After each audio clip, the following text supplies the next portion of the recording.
The Economist.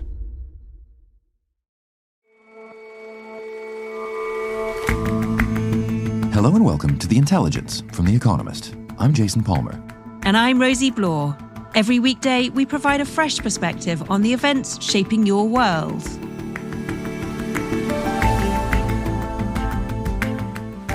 Over the past few years, we've been telling you about China's property crisis, a heady mix of rampant building, iffy debt, and a near collapse of the market. Things are more stable now, but all that has left a truly staggering number of new homes empty.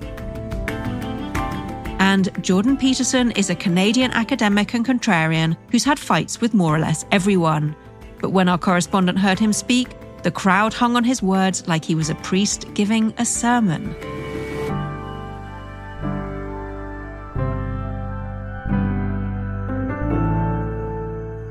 First up, though.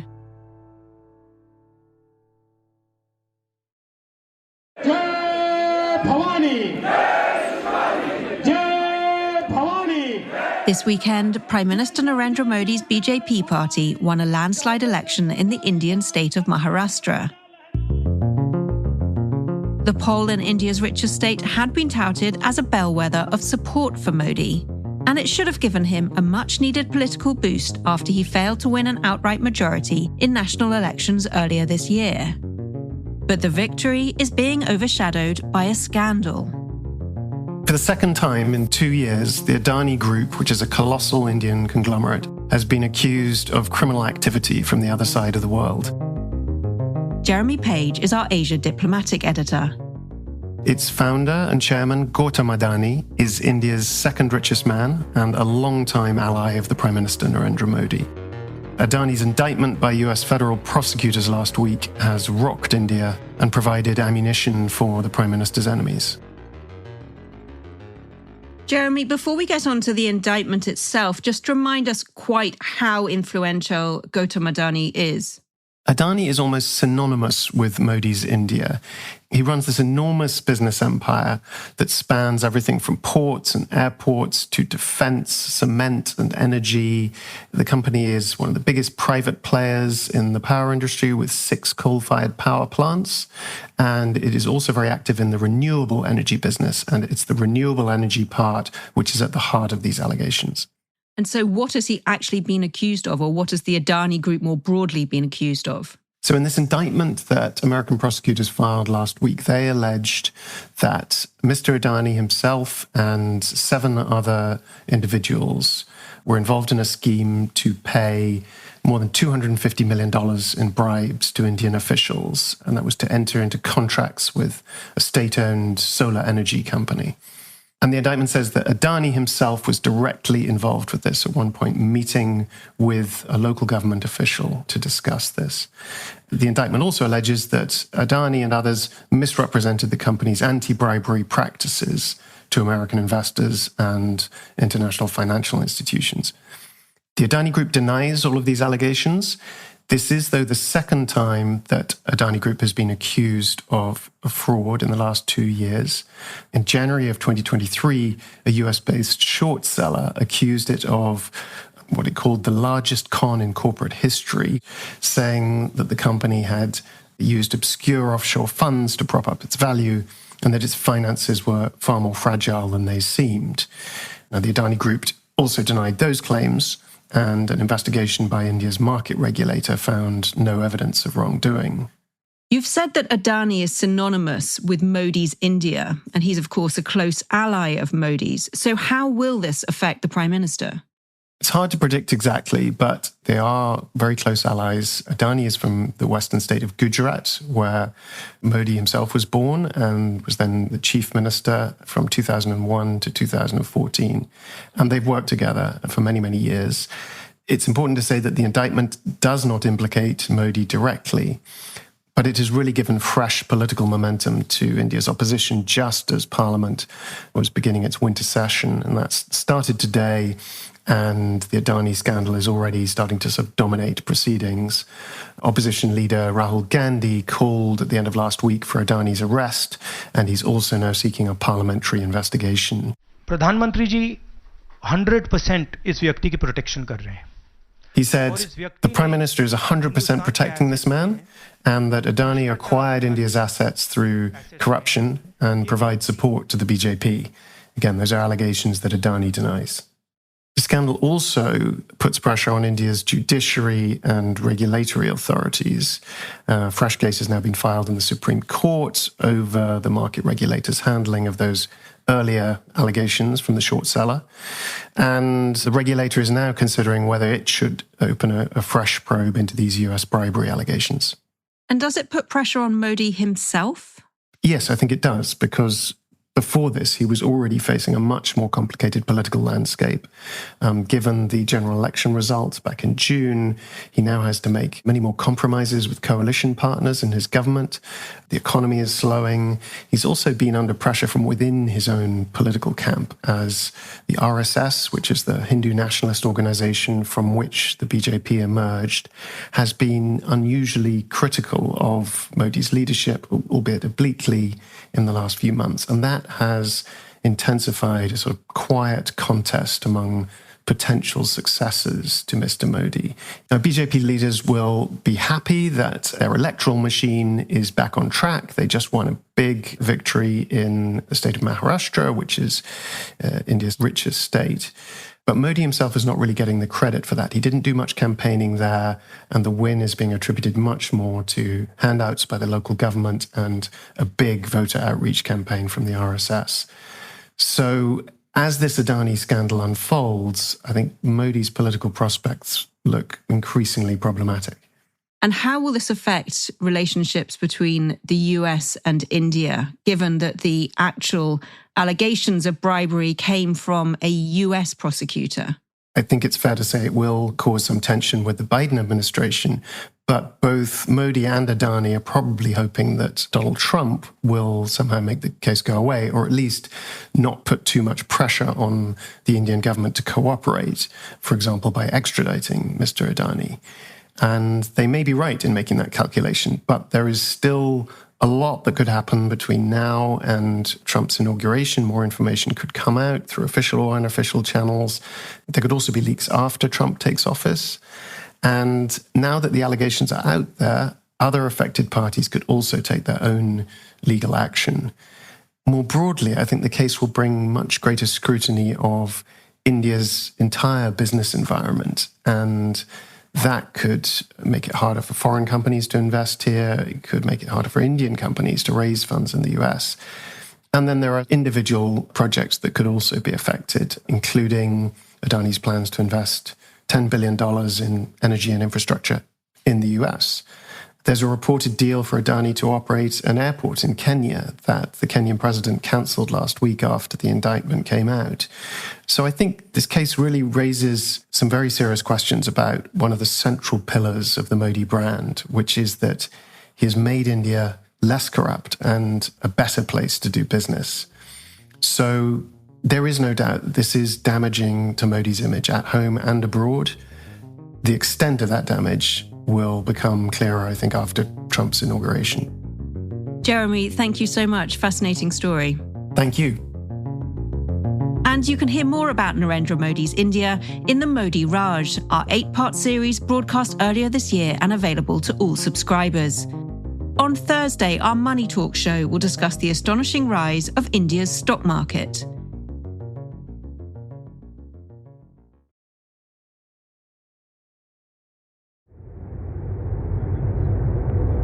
Last month, I traveled by train to Luoyang, a city of 7 million people in central China. Don Wineland is our China business and finance editor.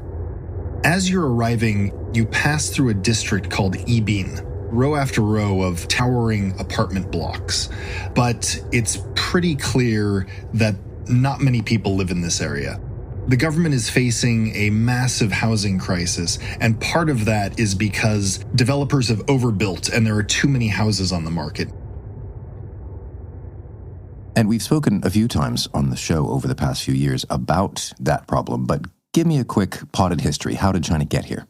China's been building a lot of houses for a long time, for the past 15, 20 years, and it became clear in 2020 to the government that they had to put a stop to this. So they tightened up regulations that were allowing these developers to build endlessly. And since then, we've seen very slowly parts of this industry fall apart. So first, some of the largest developers, Evergrande is one of them, defaulted, and slowly but surely others have followed. And now we're at a point where housing sales and housing prices continue to come down. The market has not found a bottom yet. And part of this problem is connected to the huge excess amount of houses on the market. One of the main reasons the government intervened was because housing developers were racking up massive amounts of debt. This was part of their business model. And the restrictions that the government put in at the time in 2020 tightened up their ability to continue to take on massive amounts of debt. And so after this process has slowed down, if not stopped, then what is the scope of the problem now? It really depends on what problem you're looking at. So I went to Luoyang to look at empty flats, and that is one of the biggest problems. So in Luoyang, it would take 8 years to sell off all of the excess homes in the city if developers stopped building homes now. So you can kind of get a sense of the scale. And this varies around the country. In July, there were around 2.8 billion square meters of unsold homes. So that's 27 million homes sitting on the market.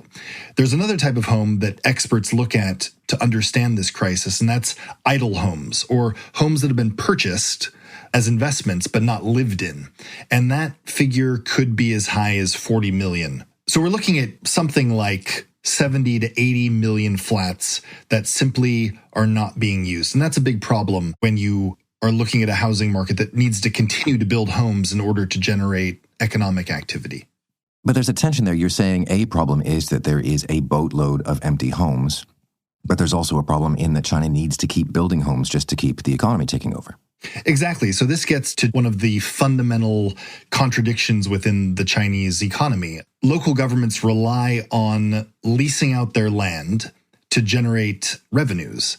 And a lot of economic activity has been generated by the building and selling of homes. So when you have this many homes on the market, it really gets in the way of how the economy has worked for many, many years. So what's the fix then? What's the policy answer to this? Well, the main approach right now is for the government to buy up a lot of these homes. Over the past couple months, the government has created a re-lending facility worth 300 billion yuan, so that's about $42 billion, that will be available for local governments and state-owned enterprises to come in and buy these homes and then convert them into social housing, lower in cost and available to low-income people. So that's one way of clearing out a lot of this stock. Cities around the country have different ways of dealing with this. There are some places that are trying to get people to move from old homes into new homes. So that's one way of getting rid of some of these new homes. There's a lot of different ideas, nothing particularly successful at this point, but a lot of different measures are being put in place. After this trip to Luoyang, I got the feeling that extra funds from the government would certainly be welcome in a place like this. In the sense that it seems to be working in Luoyang? This was my third trip to Luoyang, and I have to say there are some signs of life in this district.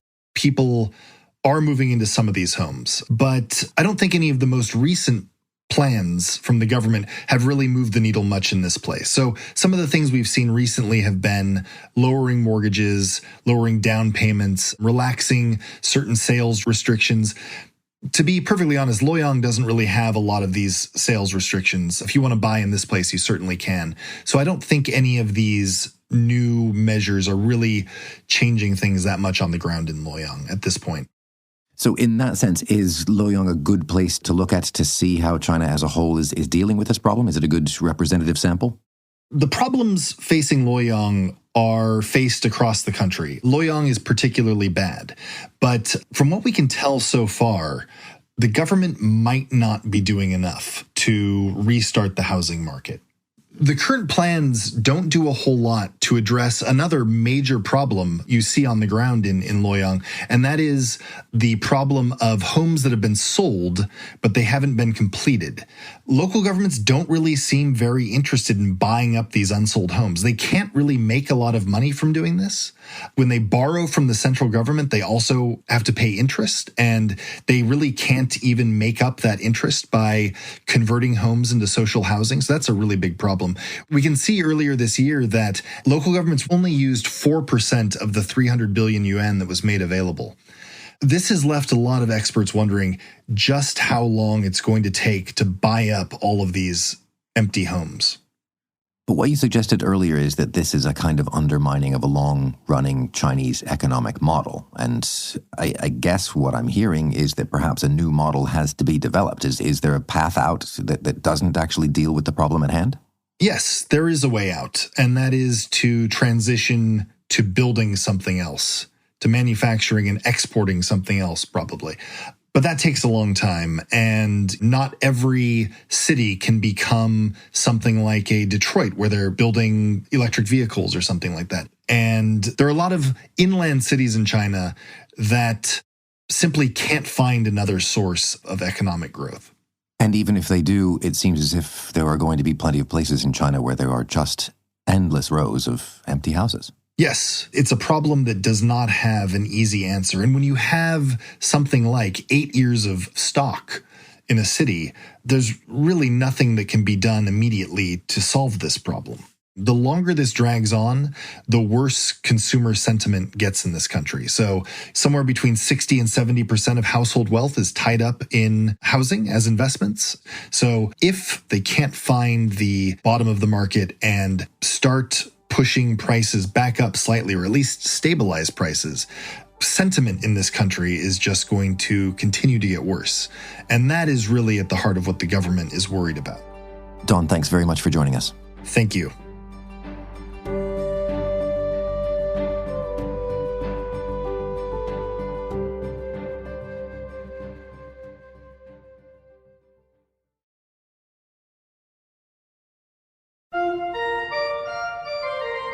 Jordan Peterson's new book is titled We Who Wrestle with God. It's not absolutely clear immediately what God has done to deserve this fight. Catherine Nixie is a Britain correspondent for The Economist.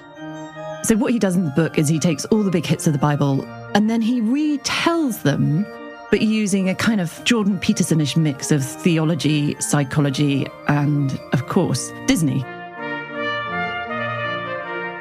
So he retells the story of Cain and Abel, but likens it to the story of the Lion King, in which one brother fights another. And he likens the story of Adam and Eve to Beauty and the Beast.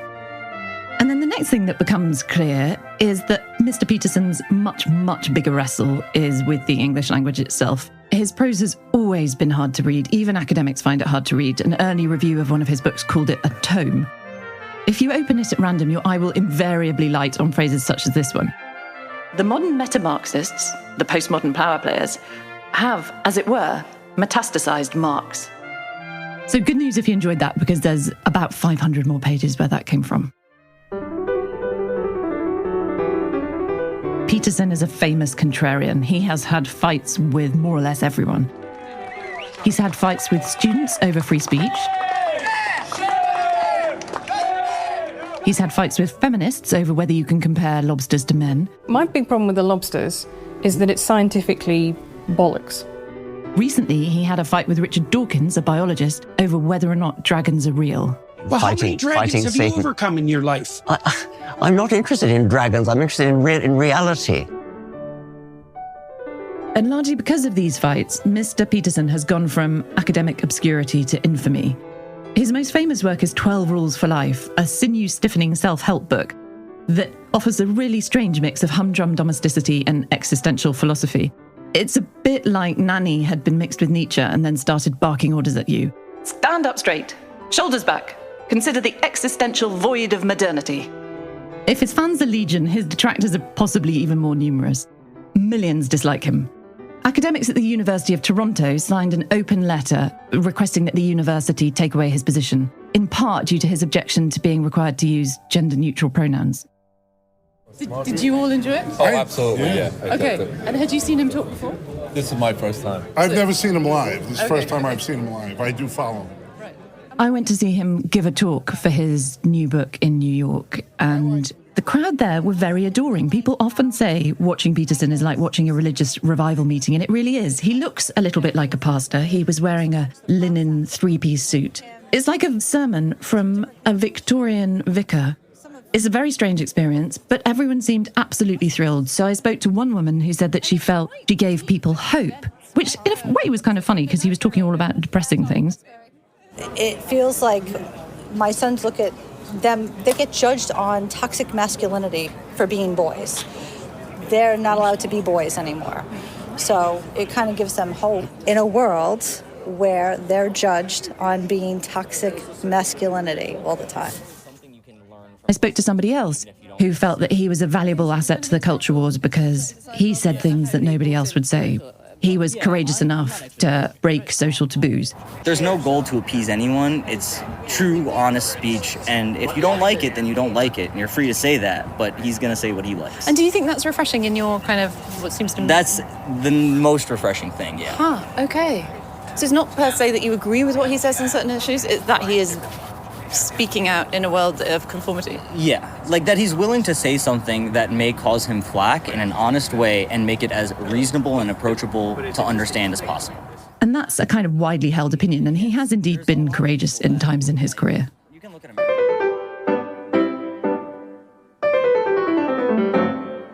And it's not just the books and the tour. There is an entire Peterson industry for those who want to buy into it. So there's a Jordan Peterson newsletter called Mondays of Meaning. There's a Peterson Academy, $500 a year, gets you lectures on manly things from people with beards. And there's a self-authoring program that he co-founded. People who spend time writing about themselves thoughtfully, it promises, become happier, less anxious and depressed. Indeed, just ask Ernest Hemingway or Virginia Woolf. Or, for that matter, Jordan Peterson. When I saw him in New York, at the climax of the evening's talk, his voice cracked with emotion. And he's famous for weeping in speeches. Obviously, intellectuals smirk at this. YouTube offers a video compilation of Jordan Peterson crying at anything and everything. Mr. Peterson seems to fill a kind of God-shaped hole in modern culture. He uses big words that sound meaningful and give people hope, even if some of what he says can be a bit glum. On the stage in New York, he spoke for well over an hour about pain, death, the void, and the full existential catastrophe of life. His audience went into the November night looking absolutely delighted.